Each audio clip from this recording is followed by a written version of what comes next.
Pernahkah terbayang bagaimana Indonesia di tahun 2045? Sebuah negara maju, mandiri, dan berdaulat. Tapi ada satu hal fundamental yang sering luput dari perhatian kita. Pangan. Seberapa mandiri kita bisa memberi makan lebih dari 324 juta jiwa penduduk di masa depan? Bisakah kita mewujudkan Indonesia Emas 2045 tanpa kedaulatan pangan yang kokoh? Apa resep emas untuk mencapainya? Video ini akan mengajak Anda menyingkap resep emas menuju kedaulatan pangan 2045. Kita akan belajar dari dua model pembangunan desa yang revolusioner. Saemaul Undong dari Korea Selatan dan Desa Huaxi dari China. Bagaimana keduanya bisa mengubah desa-desa miskin menjadi pusat kemakmuran, dan pelajaran apa yang bisa kita ambil untuk mewujudkan impian Indonesia Emas. Tentu kita memiliki kearifan lokal dalam menjalankan proses transformasi menuju rantai pasok pangan yang mampu mendukung perjalanan beberapa tahun ke depan menuju Indonesia 2045. Perbaikan rantai pasok pangan yang menyeluruh akan mempengaruhi banyak hal, mulai dari kualitas pangan, efisiensi distribusi, dan transparansi data yang bisa diandalkan. Kita akan mulai dengan memahami kondisi pangan Indonesia saat ini dan mengapa kedaulatan pangan menjadi sangat mendesak. Kemudian, kita akan menyelami filosofi Saemaul Undong dan sukses fenomenal Desa Huaxi. Terakhir, kita akan merangkai semua kepingan itu menjadi cetak biru resep emas desa yang otentik dan penuh gagasan baru untuk Indonesia. Mari kita hadapi kenyataan. Data menunjukkan bahwa Indonesia masih sangat bergantung pada impor untuk beberapa komoditas pangan strategis. Pada tahun 2023, kita mengimpor gandum sebanyak 10,7 juta ton, hampir 100% kebutuhan. Kedelai sekitar 2,3 juta ton, sekitar 70%, dan gula konsumsi lebih dari 3 juta ton. Ketergantungan ini membuat kita sangat rentan terhadap gejolak harga pangan global. Selain itu, inflasi pangan kerap menjadi penyumbang utama inflasi nasional. Sepanjang tahun 2023, inflasi kelompok makanan, minuman, dan tembakau mencapai 6,18% year on year, 2 kali lipat lebih tinggi dari inflasi umum yang 2,61%. Ini sangat membebani masyarakat. Ancaman perubahan iklim dan alih fungsi lahan juga terus menggerogoti lahan pertanian produktif kita. Rata-rata sekitar 100.000 hingga 150.000 hektar lahan sawah beralih fungsi setiap tahunnya. Kondisi ini tercermin dalam Global Food Security Index (GFSI) 2023, di mana Indonesia menempati peringkat ke-69 dari 113 negara dengan skor hanya 60,2. Terakhir, masalah juga ada di rantai pasok. Biaya logistik di Indonesia masih sangat tinggi, diperkirakan mencapai sekitar 23% dari PDB nasional, jauh di atas negara tetangga seperti Malaysia 13% atau Singapura 8%. Ini menyebabkan harga di tingkat petani rendah, tapi di konsumen tinggi. Indonesia Emas 2045 bukan hanya tentang infrastruktur megah atau PDB tinggi. Ini juga tentang bagaimana setiap warganya bisa mengakses pangan berkualitas dengan mudah dan terjangkau. Kedaulatan pangan adalah fondasi utama untuk mencapai visi tersebut, memastikan kita tidak bergantung pada gejolak pasar global dan mampu memenuhi kebutuhan sendiri. Mewujudkan kedaulatan pangan di 2045 juga berarti menerapkan prinsip ESG, Environmental, Social, Governance, dalam pertanian kita. Ini berarti pertanian yang berkelanjutan secara lingkungan, mengurangi jejak karbon, menjaga biodiversitas, adil secara sosial, kesejahteraan petani, akses pangan merata, dan memiliki tata kelola yang baik agar transparan dan akuntabel. Pada tahun 1970-an, Korea Selatan adalah negara miskin pasca perang. Namun, mereka melahirkan sebuah gerakan fenomenal, Saemaul Undong atau Gerakan Desa Baru. Ini bukan sekadar program pemerintah, melainkan sebuah filosofi, swadaya, kerjasama, dan kemandirian. Nilai dari filosofi ini sebenarnya sudah ada di Indonesia dengan nama gotong royong jauh melampaui zaman ketika Saemol Undong diterapkan di Korea Selatan. Berdasarkan laporan Bank Dunia dan berbagai jurnal ilmiah, gerakan ini berhasil mengubah nasib desa-desa Korea Selatan secara drastis. Dengan kesamaan nilai filosofi ini, kenapa kita belum sepenuhnya berbenah untuk mengimplementasikannya secara konsisten, menyeluruh, dan terstruktur? Bagaimana mereka melakukannya? Pertama, prinsip swadaya, desa-desa diajak untuk mengidentifikasi masalah mereka sendiri dan mencari solusi. Kedua, kerjasama. Pemerintah menyediakan dukungan awal berupa semen dan baja, tapi implementasi murni dari partisipasi aktif masyarakat. Mereka bahu-membahu membangun infrastruktur dasar, meningkatkan produktivitas pertanian, dan mengembangkan usaha-usaha kecil di desa. Kunci suksesnya adalah sinergi kuat antara pemerintah yang memfasilitasi dan masyarakat yang berinisiatif dengan pendekatan bottom-up. Saemaul Undong bukan hanya tentang membangun fisik, tapi juga mengubah mentalitas. Membangun rasa percaya diri, semangat gotong royong, dan orientasi pada masa depan. Dampaknya luar biasa. Antara tahun 1970 hingga 1977, pendapatan real per kapita di pedesaan meningkat lebih dari 2 kali lipat. Bahkan, pada tahun 1974, pendapatan per kapita rumah tangga petani melampaui pendapatan pekerja perkotaan. Mereka berhasil membangun lebih dari 75.000 km jalan desa dan 130.000 km sistem irigasi. Pada tahun 1978, hampir 100% desa di Korea Selatan telah memiliki akses listrik dan air bersih. Pelajaran terbesarnya bagi Indonesia adalah pentingnya partisipasi aktif masyarakat desa, kepemimpinan yang kuat di tingkat lokal, dan pendekatan bottom-up dalam pembangunan. Mari kita bedah lebih dalam. Bagaimana Saemol Undong bisa begitu masif dan efektif? Kuncinya ada pada otonomi dan partisipasi aktif masyarakat di tingkat desa. Gerakan ini dimulai dengan pemerintah menyediakan sejumlah kecil bahan bangunan dasar seperti semen dan besi kepada setiap desa secara merata. Ini adalah umpan awal, bukan solusi akhir. Setelah itu, desa-desa diwajibkan untuk mengadakan pertemuan warga secara rutin dan terbuka. Disinilah masyarakat, baik laki-laki maupun perempuan, petani, nelayan, semua punya suara. Mereka diajak untuk mengidentifikasi masalah terbesar di desa mereka sendiri. Apakah itu jalan yang rusak, kekurangan irigasi, atau tidak adanya fasilitas umum? Prioritas ditentukan oleh warga desa itu sendiri, bukan dipaksakan dari atas. Proses ini memupuk rasa memiliki dan tanggung jawab kolektif. Setiap keputusan strategis, mulai dari pemilihan proyek hingga cara pengerjaannya, dibahas dan disepakati bersama. Di balik setiap desa Saemaul yang sukses, ada peran krusial dari pemimpin desa atau Saemaul leaders. Mereka bukanlah birokrat yang ditunjuk, melainkan individu-individu visioner dan inspiratif yang dipilih oleh masyarakatnya sendiri. Tugas mereka adalah menggerakkan warga, memfasilitasi diskusi, dan memastikan proyek berjalan efektif. Pemerintah pusat menyediakan pelatihan intensif bagi para pemimpin ini, membekali mereka dengan pengetahuan tentang perencanaan, manajemen proyek, dan semangat Saemaul. Pemimpin inilah yang menjadi jembatan antara aspirasi warga dan dukungan pemerintah.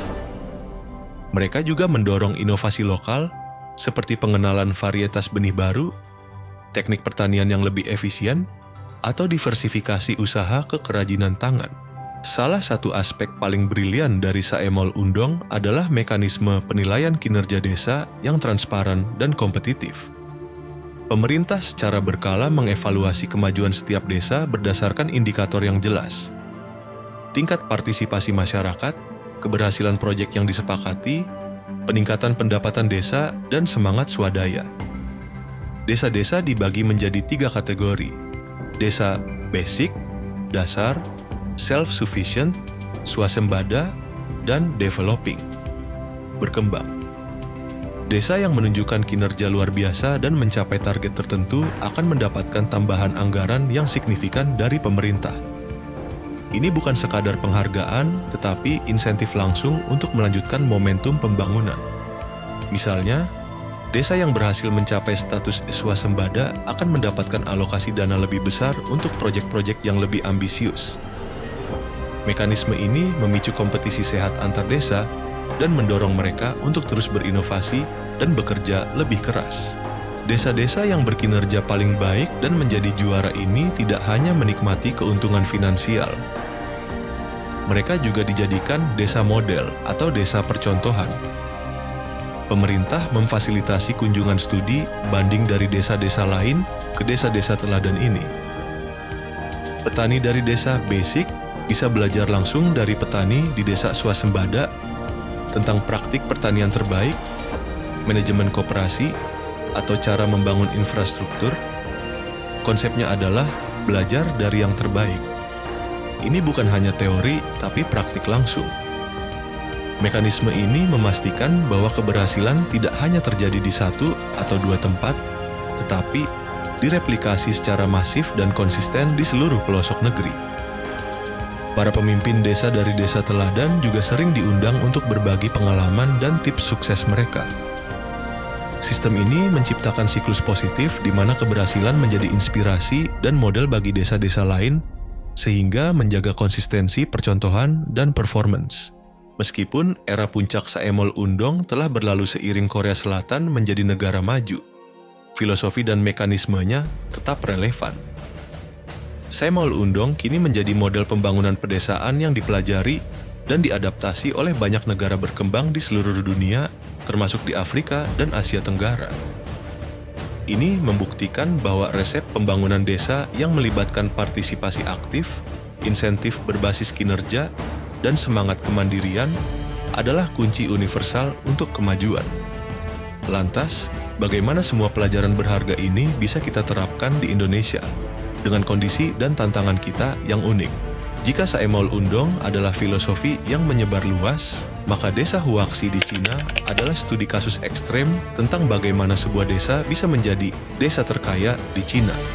Dari hanya 600 penduduk miskin di tahun 1960-an, kini mereka punya aset triliunan, bahkan perusahaan yang listing di bursa saham. Dilaporkan oleh media-media seperti The Guardian, desa Huaxi memiliki aset kolektif yang diperkirakan mencapai lebih dari 50 miliar yuan Tiongkok, sekitar 7 miliar dolar Amerika Serikat. Dan pendapatan rata-rata per kapita penduduknya pada tahun 2010 sudah mencapai lebih dari 120 ribu yuan Tiongkok, sekitar 18 ribu dolar Amerika Serikat per tahun, jauh melampaui rata-rata nasional Cina saat itu. Kunci keberhasilan Huaxi ada pada model kepemilikan kolektif dan diversifikasi ekonomi yang agresif. Mereka tidak hanya bertani, tetapi berinvestasi di industri berat seperti baja dan tekstil, juga pariwisata, hingga jasa keuangan. Mereka kini memiliki lebih dari 80 perusahaan yang bergerak di berbagai sektor, dan sektor non-pertanian menyumbang lebih dari 95% total pendapatan desa. Keuntungan dibagi rata kepada seluruh penduduk desa, memastikan kesejahteraan bersama. Huaxi juga membangun rantai pasok yang sangat terintegrasi, mulai dari produksi bahan baku hingga produk jadi, bahkan distribusi dan pemasaran. Ini meminimalkan perantara dan memaksimalkan keuntungan bagi desa. Tentu, model Huaxi tidak tanpa kritik. Ketergantungan pada satu figur pemimpin karismatik dan kurangnya transparansi di awal menjadi catatan. Namun, pelajaran terbesarnya bagi Indonesia adalah pentingnya diversifikasi ekonomi di pedesaan, pemanfaatan potensi lokal secara maksimal, dan membangun kemandirian ekonomi desa melalui kepemilikan dan pengelolaan kolektif aset desa. Desa harus berani melompat keluar dari zona nyaman pertanian murni. Bagaimana Huaxi bisa menjadi konglomerasi desa? Kuncinya adalah struktur ekonomi kolektif yang unik. Hampir semua aset dan perusahaan di Huaxi adalah milik kolektif seluruh penduduk desa. Desa berfungsi seperti sebuah holding company raksasa, memiliki berbagai anak perusahaan yang bergerak dari industri baja, tekstil, energi, hingga pariwisata dan keuangan. Mereka telah membangun rantai pasok yang sangat terintegrasi.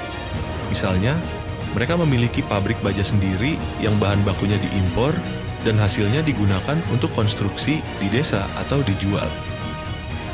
Keuntungan dari seluruh bisnis ini kemudian dikelola dan didistribusikan kepada seluruh penduduk desa dalam bentuk gaji, bonus, dan berbagai fasilitas. Ini meminimalkan perantara dan memastikan seluruh keuntungan kembali ke masyarakat desa.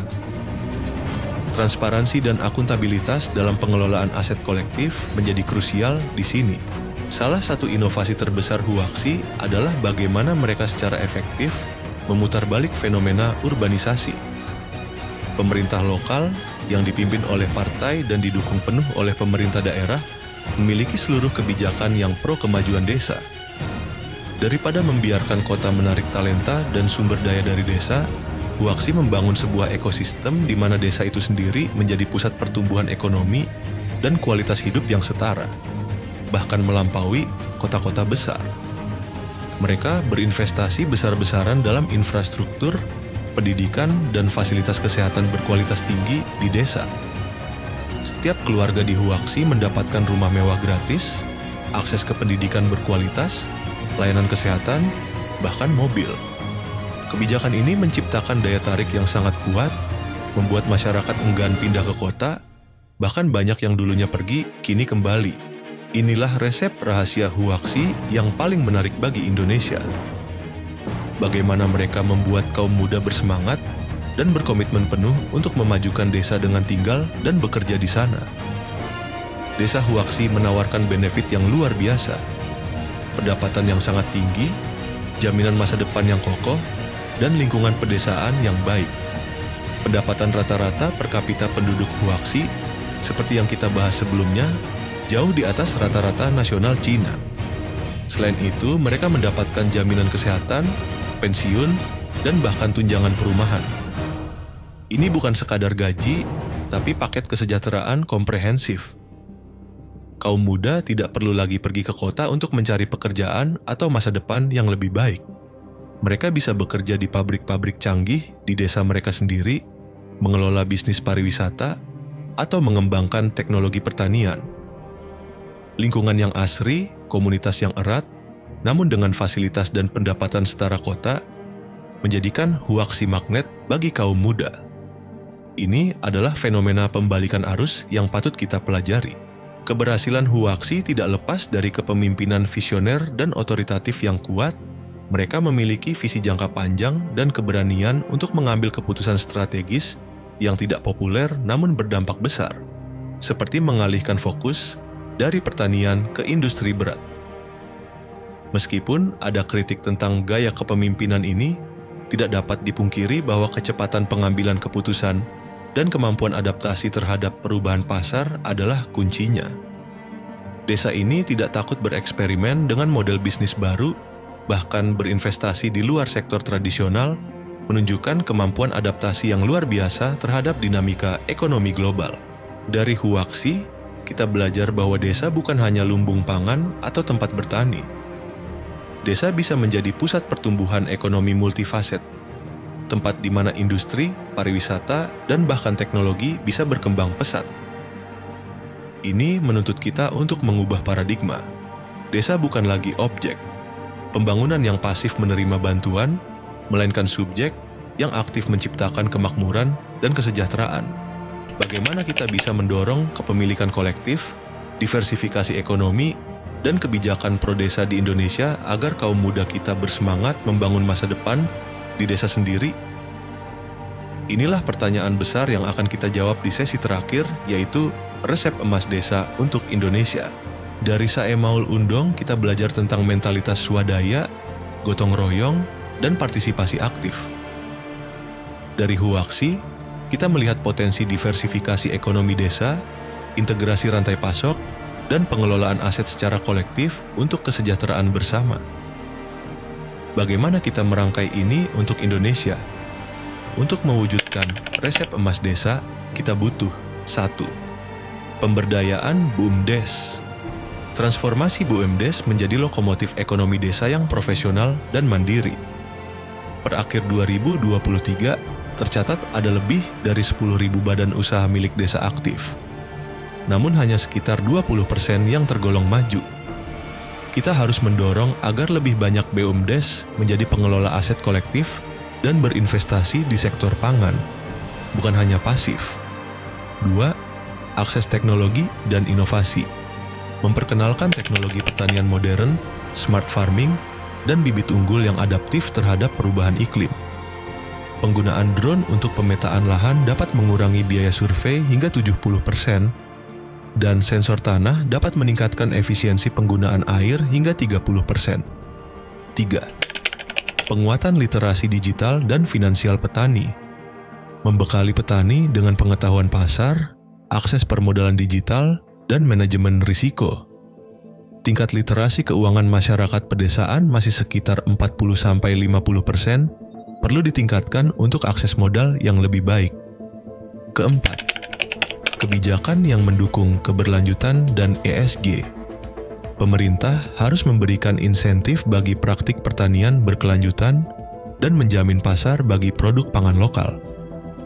RPJMN 2020 sampai 2024 menargetkan peningkatan produktivitas pangan 1,5 sampai 2% per tahun melalui praktik berkelanjutan. Artinya, perlu dorongan lebih kuat untuk memastikan dorongan peningkatan praktik keberlanjutan sampai 100% pada tahun 2045. Ini bukan sekadar bantuan sosial, melainkan investasi strategis pada desa sebagai pusat pertumbuhan ekonomi pangan. Bukan lagi sekadar objek pembangunan. Desa adalah subjek yang punya potensi besar untuk mandiri dan berdaulat. Kita telah menyelami filosofi gotong royong Saemol Undong dan keberanian diversifikasi Huaxi. Kini saatnya merangkai semua ini menjadi resep emas desa khas Indonesia.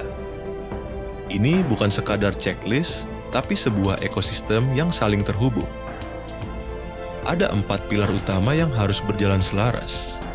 Pemberdayaan BUMDes, akses teknologi dan inovasi, penguatan literasi digital dan finansial petani, dan kebijakan yang mendukung keberlanjutan dan ESG. Mari kita lihat bagaimana keempat pilar ini dapat bersinergi dengan sentuhan lateral thinking dan keunikan Indonesia. Pilar pertama, pemberdayaan BUMDes, bukan sekadar membentuk BUMDes, tapi mentransformasikannya menjadi badan usaha milik desa yang inovatif dan berbasis kolektif, layaknya mini Huaxi. Saat ini, hanya sekitar 20% dari lebih 10.000 BUMDes aktif yang benar-benar produktif. Kita harus mendorong BUMDes untuk berani melakukan diversifikasi ekonomi di luar pertanian primer. Misalnya, BUMDes tidak hanya menjual hasil panen, tetapi juga mengolahnya menjadi produk bernilai tambah tinggi, atau bahkan berinvestasi pada energi terbarukan skala desa untuk mendukung operasional pertanian. Ini bersinergi kuat dengan pilar kedua, akses teknologi dan inovasi. Kita tidak hanya bicara soal pupuk atau bibit unggul, tapi Smart Village Farming Hub. BUMDes bisa menjadi pusat adopsi teknologi pertanian presisi. Bayangkan, BUMDes berinvestasi pada drone untuk pemetaan lahan, sensor tanah, atau sistem irigasi cerdas yang dapat mengurangi penggunaan air hingga 30%. Ini bukan mimpi, melainkan teknologi yang sudah ada. Kita bisa memfasilitasi co-working space pertanian digital di setiap BUMDes, di mana kaum muda desa bisa belajar mengoperasikan teknologi ini, berbagi pengetahuan, dan bahkan mengembangkan aplikasi pertanian lokal. Ini adalah trik Saemaul Undong dalam mendorong swadaya dan inovasi di tingkat lokal, namun dengan sentuhan teknologi maju. Pilar ketiga, penguatan literasi digital dan finansial petani, adalah jembatan antara potensi desa dan pasar yang lebih luas. Data OJK menunjukkan tingkat literasi keuangan masyarakat pedesaan masih di bawah 50%. Ini harus diubah.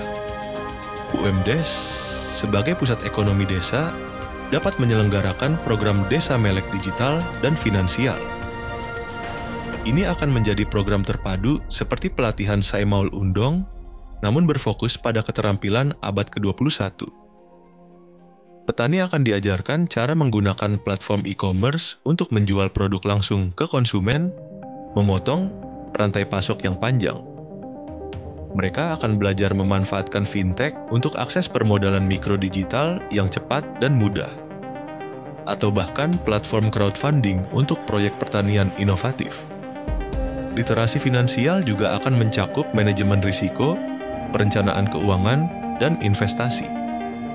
Ini adalah trik Saimaul Undong dalam mengubah mentalitas dan trik Huaxi dalam mengintegrasikan rantai pasok, namun dengan fokus pada pemberdayaan individu melalui pengetahuan digital.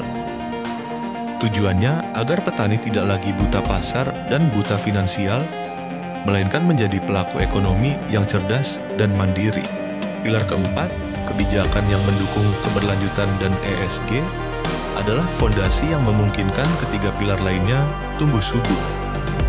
Pemerintah pusat dan daerah harus memiliki kebijakan Indonesia Emas Desa yang secara eksplisit memprioritaskan pembangunan desa sebagai pusat pertumbuhan ekonomi dan kualitas hidup. Ini berarti insentif pajak bagi investor yang membangun pabrik pengolahan di pedesaan, kemudahan akses permodalan bagi BUMDes inovatif, dan program sertifikasi pertanian berkelanjutan yang diakui secara internasional. Triknya adalah membuat desa bukan hanya tempat tinggal, tapi lingkungan hidup dan kerja yang ideal, terutama bagi kaum muda. Kita bisa mengadopsi semangat Huaxi dalam menciptakan fasilitas dan peluang yang menarik di desa, namun dengan nilai-nilai ESG yang kuat. Misalnya, desa-desa didorong untuk menjadi desa karbon netral atau desa agrowisata berbasis komunitas yang menerapkan praktik pertanian organik, mengelola limbah dengan baik, dan menggunakan energi terbarukan. Pemerintah bisa memberikan karbon kredit atau dana insentif bagi desa-desa ini. Lingkungan pedesaan yang asri dipadukan dengan peluang ekonomi yang menjanjikan dan jaminan kesejahteraan yang terstruktur akan membuat kaum muda enggan urbanisasi. Justru akan ada arus balik kaum muda berpendidikan tinggi ke desa untuk membangun startup pertanian, mengembangkan pariwisata berbasis komunitas, atau menjadi pelopor smart village. Inilah resep emas desa Indonesia. Bukan sekadar memindahkan model Saimaul atau Huaxi secara mentah, tapi mengintegrasikan esensi mereka dengan kekhasan gotong royong dan potensi sumber daya kita. Ini adalah solusi baru yang terstruktur, dikembangkan dengan metode lateral thinking, menghasilkan inovasi yang kuat. Kita tidak hanya bicara soal swasembada pangan, tapi ketahanan pangan berkelanjutan yang berbasis kesejahteraan desa. Desa bukan hanya penyedia bahan mentah, tetapi menjadi pemain utama dalam rantai nilai pangan, pencipta inovasi, dan pusat kemakmuran yang menarik bagi semua generasi, terutama kaum muda. Ini adalah visi kedaulatan pangan 2045, di mana desa-desa kita menjadi pilar utama Indonesia Emas. Kita telah melihat bagaimana Korea Selatan dan Cina berhasil mengubah nasib desa-desa mereka. Indonesia memiliki potensi yang sama, bahkan lebih besar.